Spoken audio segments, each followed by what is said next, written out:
This is National EMS Week. It's a week dedicated to recognizing emergency medical services professionals and what they do for their communities.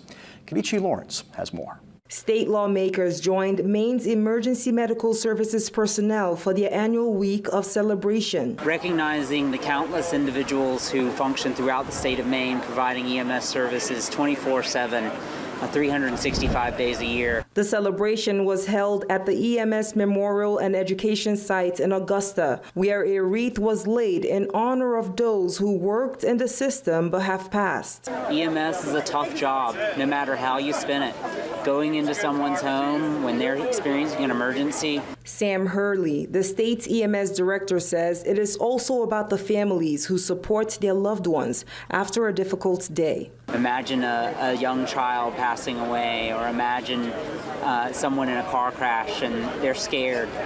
It's tough. Kevin McGinnis is the president of the Friends of EMS of Maine. He says having the support of lawmakers is important, although it has not been consistent over his 36 years of service. It happens that this year, the legislature put the Blue Ribbon Commission in place, allowed us to have our voice about what we are experiencing, and are making sincere efforts to fix some of those things. As a person who started as a volunteer in the system, Hurley says EMS requirements has evolved over the years. As you heard today, EMS started with some 60-hour paramedic courses.